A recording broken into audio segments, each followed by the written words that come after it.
So let's get started. Um, I'm glad you're here because I think it's important that anyone that's looking to take kind of that plunge into education or goals of career, um, it's a lot of work to get there, right? To get into a career, a new career, changing careers. And so you want to make sure that you make the right career choice before you put all that time and all that effort, especially, a 2 year commitment, at least a 2 year. Well, we'll talk about part-time, full-time, but it's a huge commitment. It's a commitment of time and money and effort and all those sorts of things. So I want to talk a little bit about kind of social work in general, because I think that that's important. I want to talk about what social workers do. And maybe go ahead and throw your mics on or put in the chat box as I'm talking. What do you think social workers do? And I see that my slide wasn't good. What do social workers do? To change that. Social workers make good PowerPoints. But what do you think social workers do? Because social workers do an awful lot of different things. It's why I love being a social worker, and it's why I entered the field, is because there's such diversity in terms of what you can do as a social worker. And so I'm just going to read out a few things. Counsel people, yeah, absolutely. Natasha, helping people help themselves, yes. Human services, supporting people and the community with resources, excellent. Jake, helping people with social needs, yep. Economic, psychological, etc. Advocate, provide support, excellent. Sometimes out in the world, there's this misconception, I think, that what do social workers do? And you get this answer, well, they take away kids or they break up families. And sometimes that happens when social workers intervene with families, but we do so much more that you've identified here in terms of advocacy and referrals and helping people help themselves. Natasha, that's a very good statement. Yeah, so we do lots of different things. So we are social work. We are a profession, and we're concerned with helping individuals, families, groups, and communities to enhance their individual and collective well-being. So it's an important kind of statement, and well, actually I read it and then I'm going to pick out a few things. It aims to help people develop their skills and their ability to use their own resources and those resources of the community to resolve problems. Social work is concerned with individuals and personal problems, but also with larger, bigger, broader social issues, such as poverty, unemployment, and domestic violence.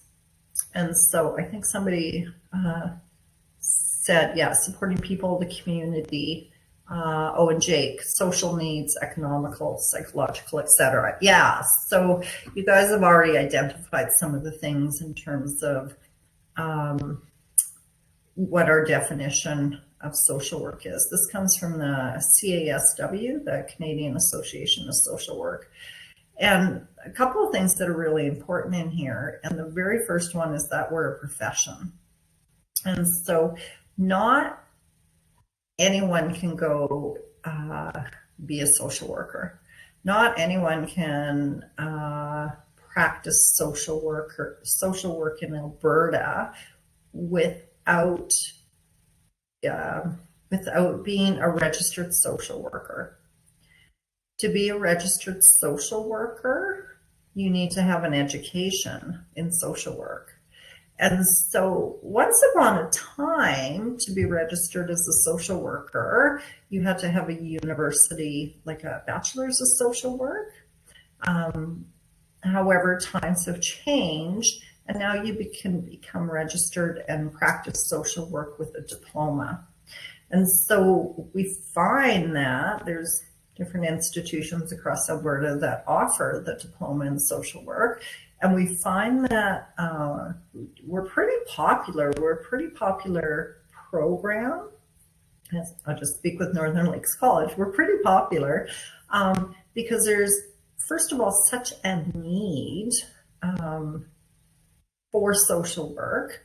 I find it's one of those careers that, again, is quite diverse, where people can work in different avenues with different people and different types of people and different social problems and all that sort of thing.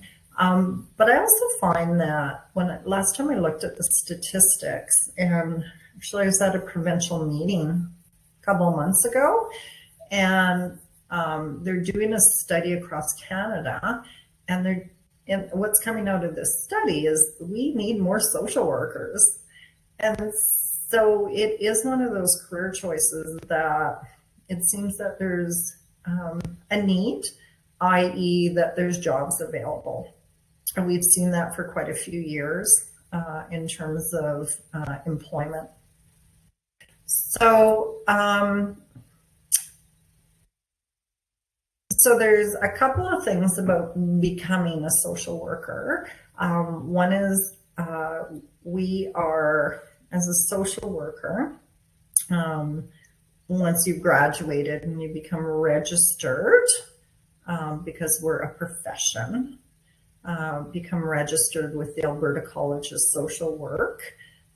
There's a couple of different important documents that social workers need to kind of follow. And it's almost like they follow them, but they're kind of ingrained as well. And one of them is our Social Work Code of Ethics.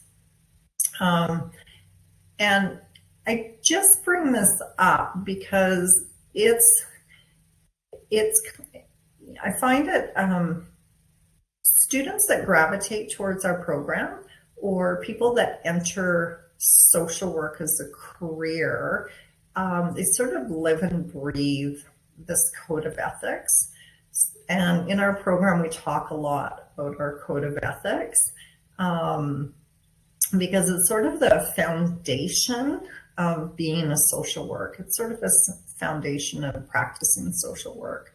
So there are things like respect for people, respect for dignity and the worth of people, the pursuit of social justice, service to humanity. So it really is a career where we're providing service to humanity. People that enter this profession, it's because they have an innate piece of themselves where they're helpers. They want to be helping people. They want to be working with people, or they want to be working with groups, or they want to be working with communities. We talk about too in our profession in terms of integrity of professional practice, confidentiality, that's huge in our profession, as well as competency in professional practice. And if you join our social work program, you're already starting that competency in professional practice by becoming educated. And so these things are important. They don't need to be, they're important, but they're not overwhelming once we start breaking them down. So our program here at Northern Lakes College is both a career program. It's a way to enter the profession of social work, and it's also a university transfer program. So what I mean by university transfer program is there's different kind of levels of social work. So there's a diploma level of social work, there's a bachelor of social work, there's a master's of social work, and there's a PhD in social work. So we offer the diploma level program.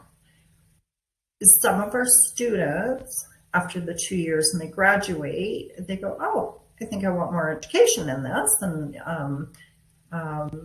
start looking at more sort of expertise areas, and they will do a bachelor's of social work at the university level.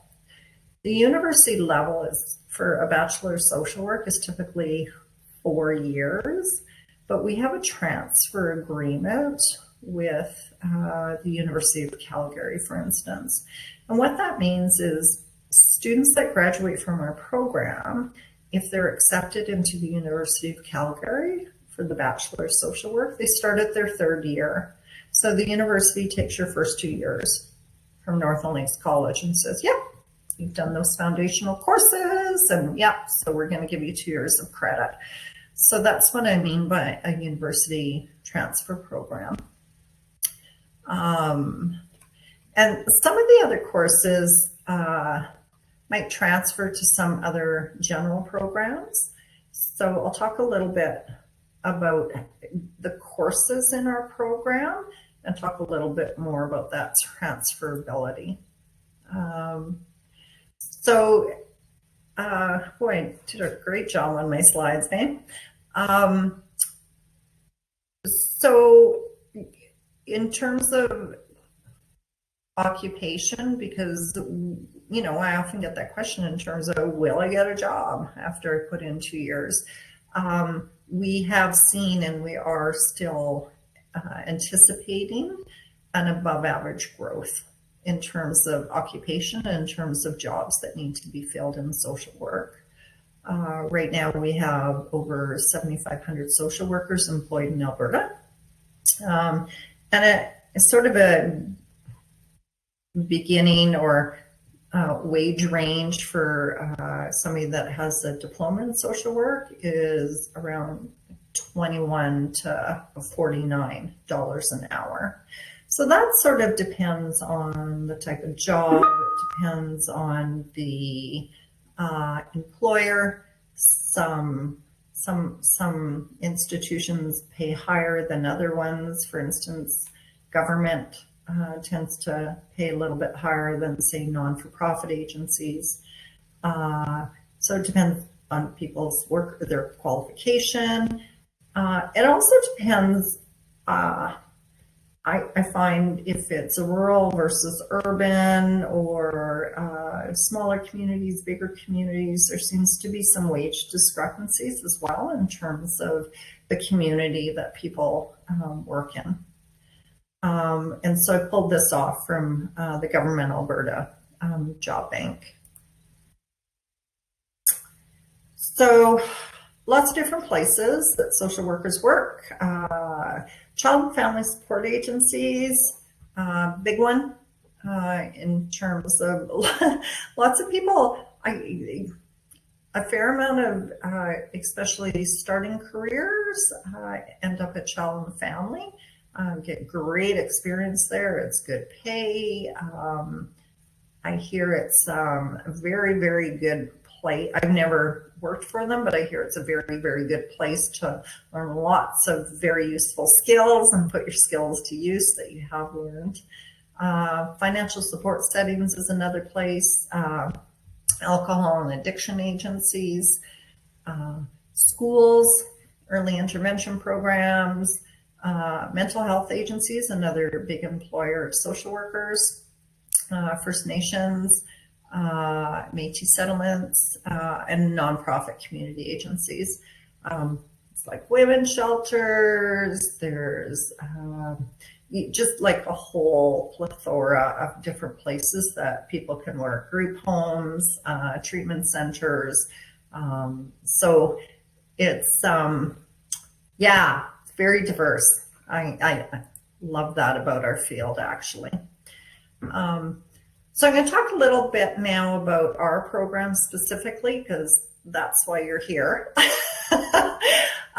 We are available to students anywhere in Alberta. We are an online program, which means all of the courses that you would take would be from the comfort of your own home, which I love. I love that for you. simply because I work from home. I'm in Calgary, and I've been working from home for about 14 years, and it's my thing. I love working from home. So, and I find our students as well. They certainly appreciate the flexibility to be able to go to class in their sweats and and from the comfort of their home. And so because of that, we expect that, students that enter our program have some kind of basic computer skills because everything's online, that they have a computer, certainly required, good internet, that sort of thing. So we're also a blended learning model of delivery.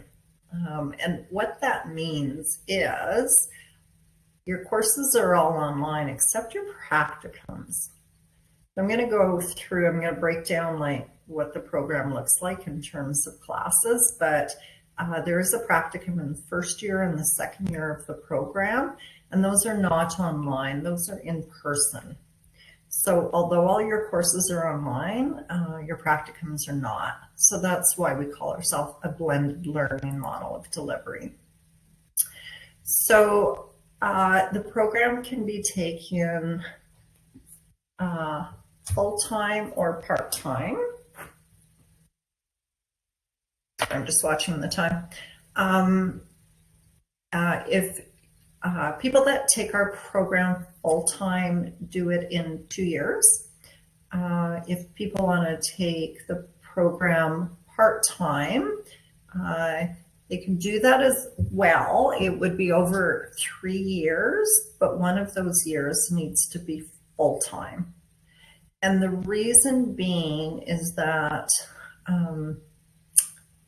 some of the courses are prerequisites to go to the next course.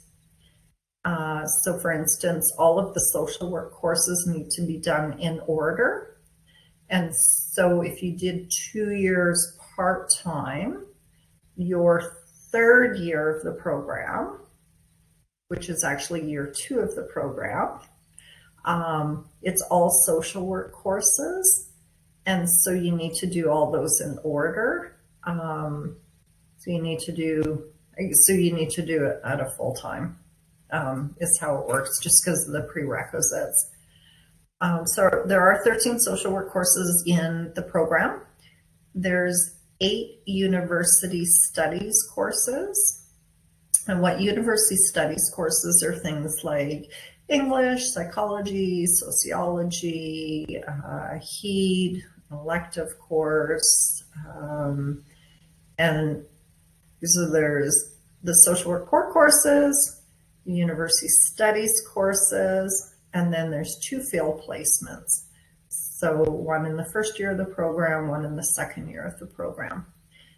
The field placements are done in the spring term, and they're 350 hours. So how does that work out to? I should know this, 2.5 months. And so even if, because we have lots of students that work, so even if they take the program part-time because they're also working at the same time, the practicum or the field placement in the spring is a full-time commitment. So it's Monday to Friday, 9 to 5. And so we leave that up to students to figure out their lives and how they want to do that. I know some students, they take a leave of absence or vacation, or they negotiate with their work for, take time off for their practicum or whatever that looks like. So I need to be really, really upfront about that. I would certainly hate for somebody to do a full year of school and then went, what do you mean I can't do a practicum because I'm working? So that's the structure of our program. So here I've just listed the university studies courses. All of our courses are listed on the NLC website, and there's lots of, pardon me, really great information on the website.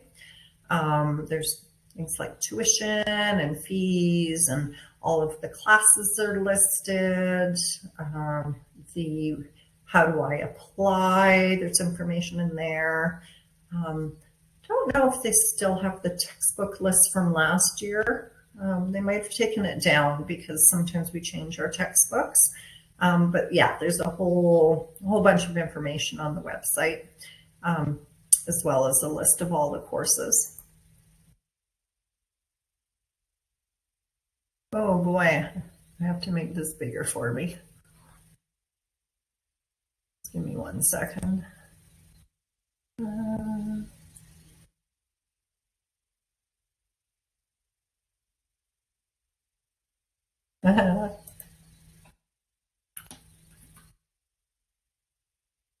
Wow, that's small. Can you guys see that okay?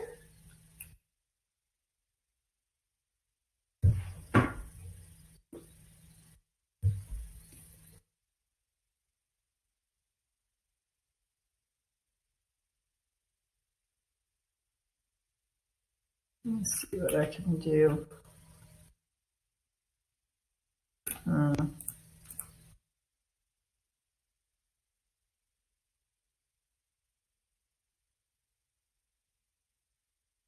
Okay. Sorry, it's small on my end. So this is just a list of the courses in terms of the courses that you would take in the first year of the program and the courses that you would take in the second year of the program. So it just gives you a little bit of information in terms of what the classes look like and when. It's small. You're screenshotting that. Okay, cannot. Okay. Well, this is good feedback for me for my next presentation. Here, I thought I was being all helpful.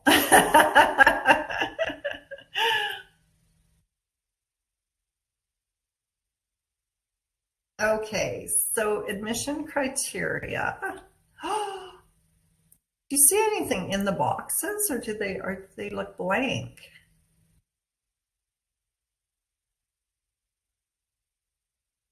Is there writing in the boxes?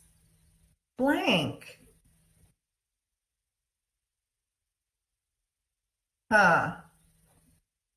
What's happened with my light writing on light background? I'm sorry. It's on because I changed it to PDF. I've just pulled my slide up on a different screen and I can see it just fine. Sorry about that. The admission, I'll just read it. Read it from the slide, you can't see. This is also on the website in terms of the admission criteria. So to enter our diploma program, you need to be 18 years of age at the time of practicum.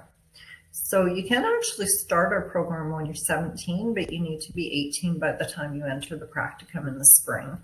I don't know. Oh, maybe we've had one person that's been 17 that started. Yeah, so usually we don't have 17-year-olds, but anyway, you need to be 18 at the age at the time of the practicum, of course.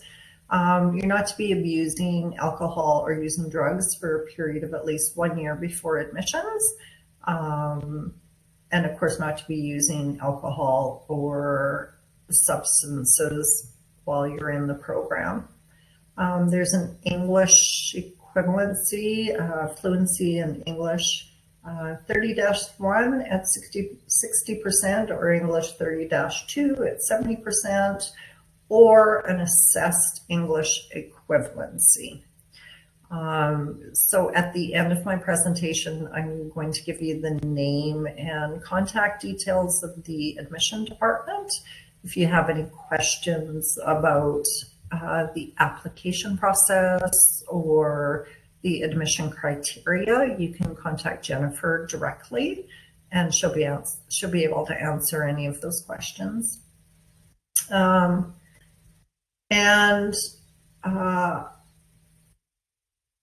Also, applicants are accepted on a first qualified, first accepted basis.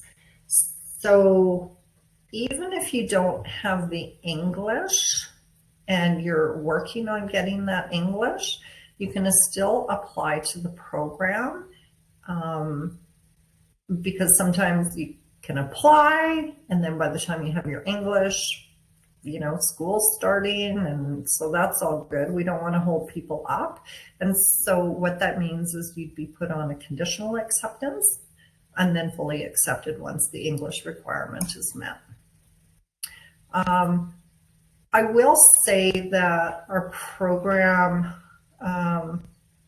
like I said, it's pretty popular.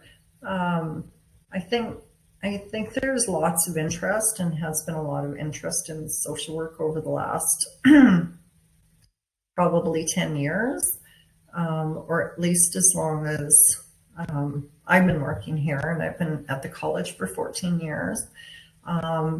And so I will say that because of that, our program fills up fairly quickly.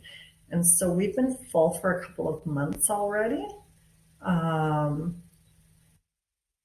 Oh, Tanika, yeah, they're on the wait list. Yeah.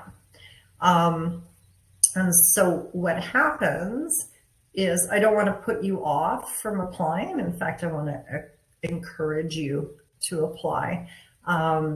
So what happens is students that apply, because we are full, we've started a wait list. And so we put students on a wait list.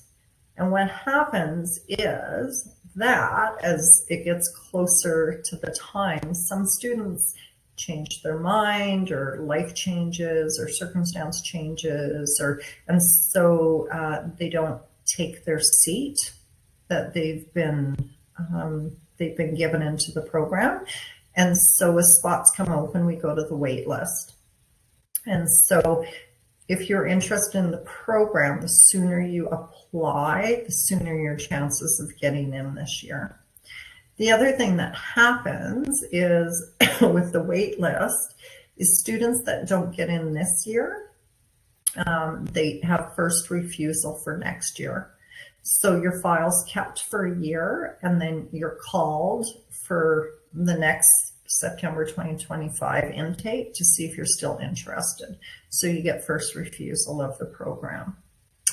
The other thing that some students do, that if they don't get into the program for this September, or even some students that are accepted into the program, they want to get started on their education a little quicker than waiting till September.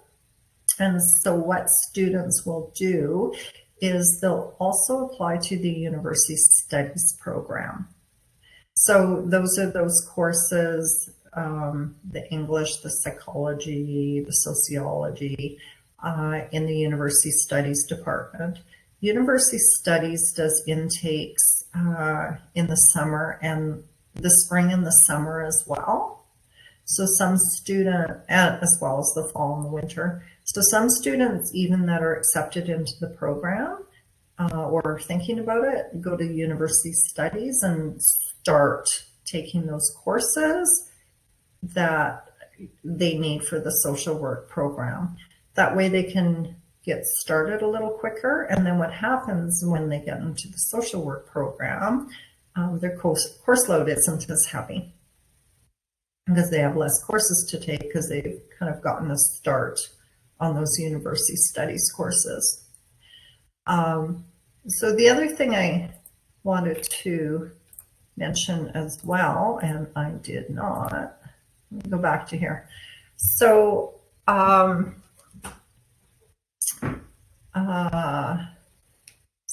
actually, let me go to the chat box here.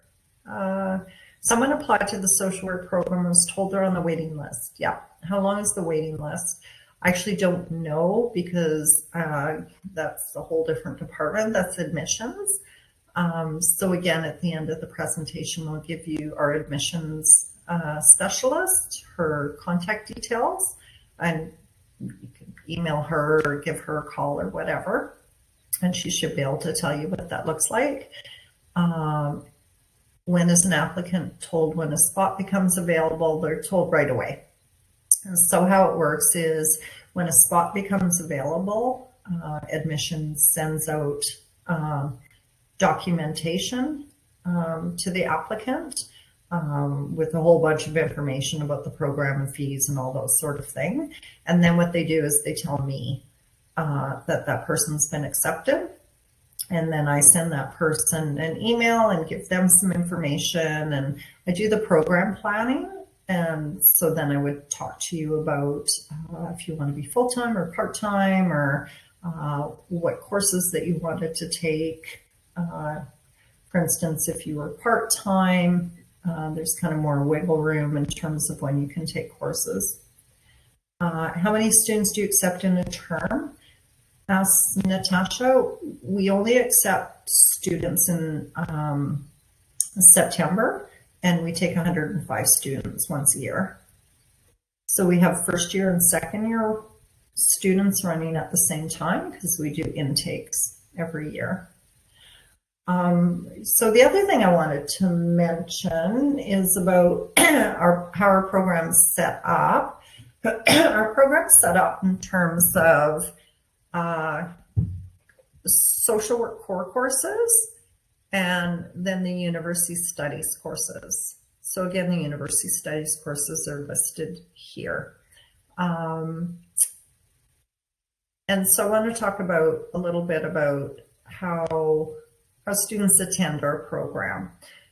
We're finding more and more students are taking our course part-time because they're working full-time. And it's a big chunk, but it's, you know, people can do it. We have had students that are working full-time and taking our course full-time. I'm not sure how they do it, but some of them are managing. It feels like a lot to me, but I think maybe sometimes that's the way our world functions now, is people are juggling lots. So our program is made up of social work core courses and university studies courses. The university studies courses, they have a class like once a week, for instance. There'll be an English class, but the students don't need to attend the university studies classes if they don't want. We encourage students to, because we feel, you know, that are learning to attend and conversation, and, you know, we feel the education is much richer, but you don't need to attend the university studies classes because they're all recorded. And what that means, especially for our students that have some work commitments, is if they don't go to the university studies classes, they just listen to the class recordings. So that gives them more flexibility. So there's still assignments that need to be handed in on due dates, and there's still exams that you have to write online at a certain time. So there's certain still parameters and deadlines you need to meet, but you can listen to class recordings if you want. The social work classes are a little bit different in terms of there's mandatory attendance. And so although they're still recorded, we expect students to be in class for the social work classes. And there's lots of good reasons for that, but one of those reasons is about that richness of learning.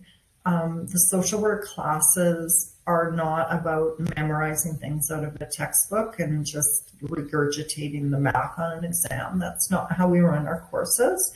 And so we expect students to be there and engaging in the class, engaging in discussions. You know, we like to think that we're students are on a journey in terms of self-awareness and critical thinking, and these are the things that happen in class, and learning about these things in class is very different than reading about them in a textbook. So although they're online, the social work classes are mandatory to attend. We do have some flexibility.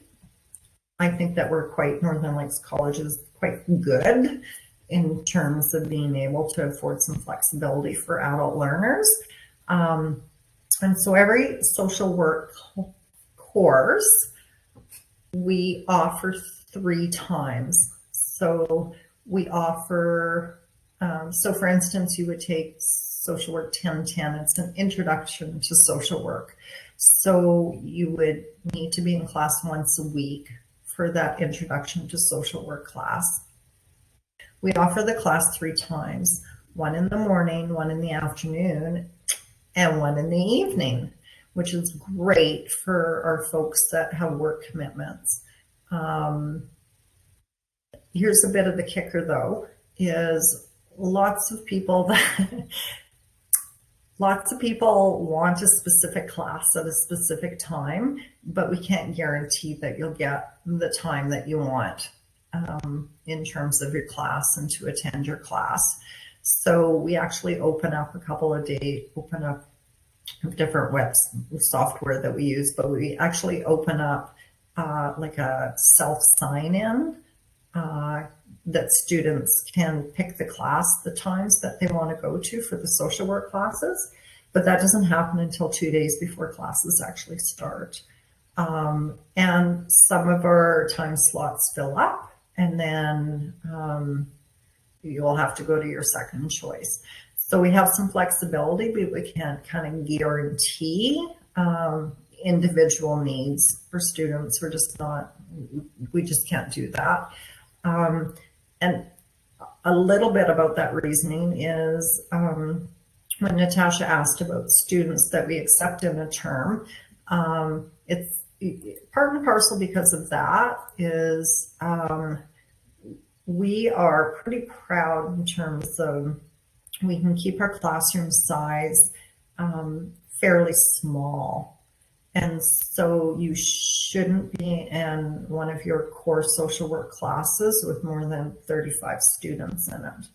And so we wouldn't have, say, 70 students in an evening class because we want to keep those classes small enough so that students can really become engaged in the coursework and what's happening in the class, building relationships with their instructors, all those sorts of things. So we like to keep those class sizes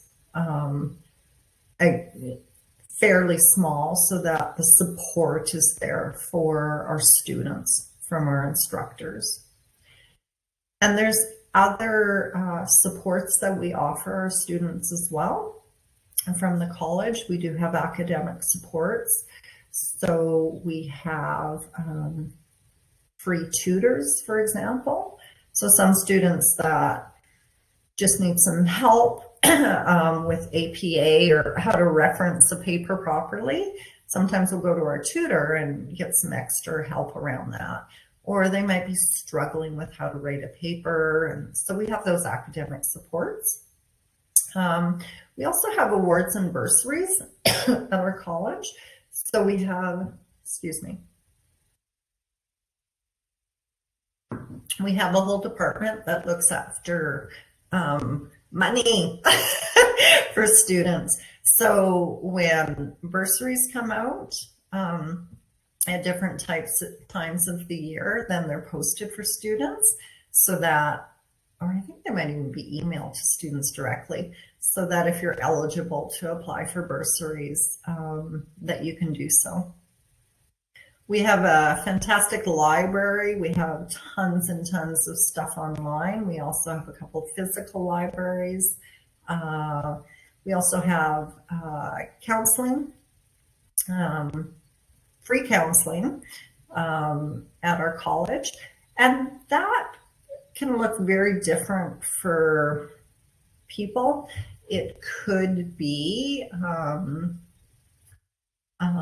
people just might, people might be struggling with time management and just need somebody to help them walk them through that and help them get settled and sorted. And other people may just be struggling with different issues and our counselors are good at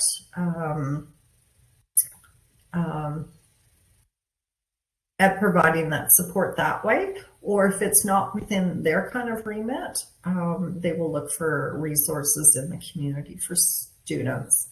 We also have 2 elders in residence at our college, which is fantastic. So lots and lots of different, I didn't list all our resources because we have a lot, and we do a lot. We're very student centric at our college, and try to support students to be successful. We don't want students not being successful in our programs, so we try our very best in terms of meeting needs of students in however and whichever way we can so that they can be successful. So as promised, here's some contact information. Yeah, whoever told me, Rhonda, yes, it's very hard to see this. Sorry about that. So at the top is me, Denise Smith. My phone number's there. If you want my email, it's SMITHD, so Smith D, at northernlakescollege.ca. I'm the person that, if you want to reach out at any time, really, if you have questions about the program, how things are run, I'm what the classes look like in terms of program planning, I'm your person. At the bottom, our admissions specialist is Jennifer Ellison, and she can be reached at ELLISONJ@northernlakescollege.ca, and her telephone number is there as well. So she's the person, if you had any questions about applying for the program, if you had questions about what I was talking about earlier in terms of getting started early with university studies classes, she's your person. So she's our admission person that works specifically with the social, works with other departments too, but she's us. She's with the social work department as well. So she's a wealth of information on the application side of things. Didn't really ask who was in the room, but she does all our international students that have questions about that, accuplacers, English equivalencies. She's the go-to for all that kind of information. So that is my spiel. So I just wanted to make sure that I'd left a few minutes to open it up if anyone had any questions.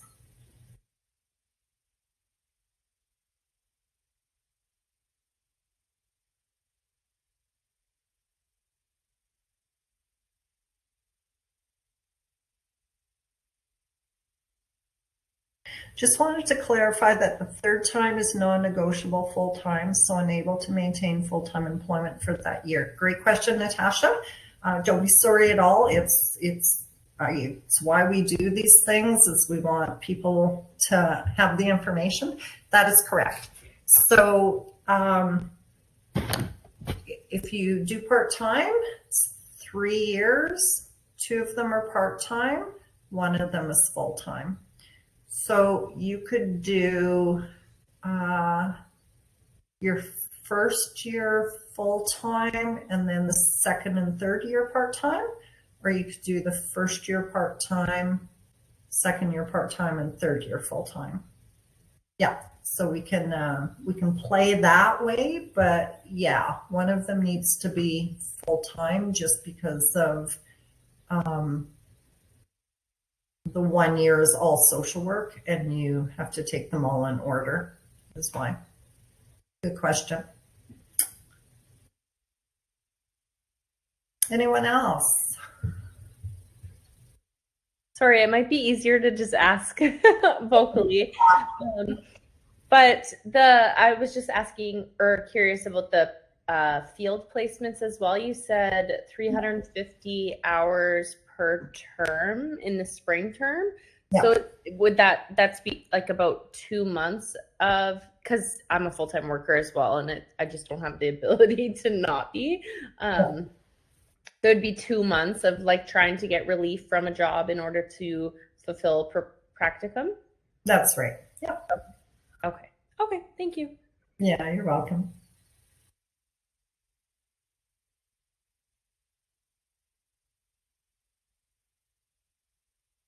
Anyone else? Oh, I got some people typing. What type of agencies are placements typically with? Oh, great question.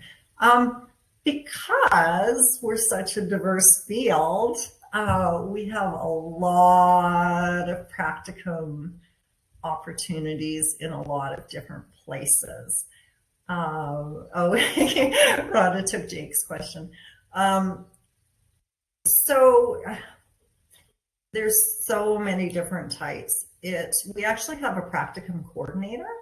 So when you reach that point in looking for placement, that person will actually work with you to find a placement. So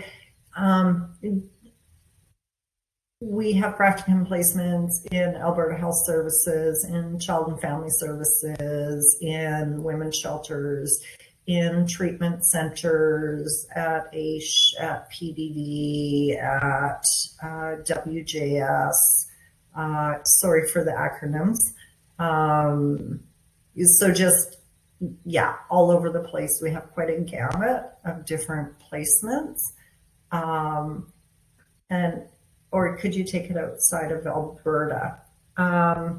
If you lived sorry, Jake's asking, can I take a placement outside of Alberta? If you have an address outside of Alberta, you could. So we do support practicum placements outside of Alberta if a student lives outside of Alberta. Our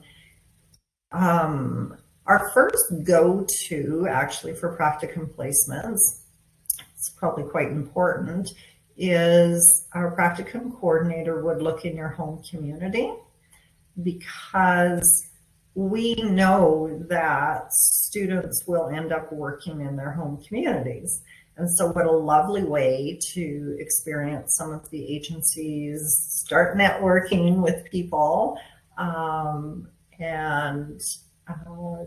get those experiences in their home communities. So that's our first go-to. If we can't find an appropriate placement in your home community, then we look outside of where you live. But we try to look as close to where you live as possible. And the reason being is we don't want students having to drive. We understand that education is, it's a lot, right? And so we want to make it and there's, costs with gas and things like that. So we want to make it as manageable as possible for the student. So yeah, we kind of start in terms of where students live. What are the chances of being able to secure a spot within this year's program? Oh, and Natasha, I don't know how many people are on the wait list. So Jennifer is the admissions person, so you could contact her. Yeah. I don't, I know there's a wait list. I don't know how many people. I don't know. Yeah. Yeah, sorry, I can't answer that. But also a good person to talk to if you wanted to start taking some of those university studies courses.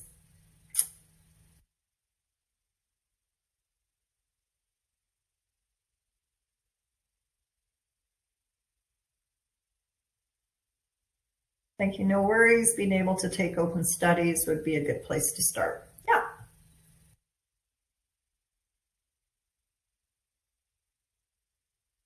Just have somebody else typing, I think.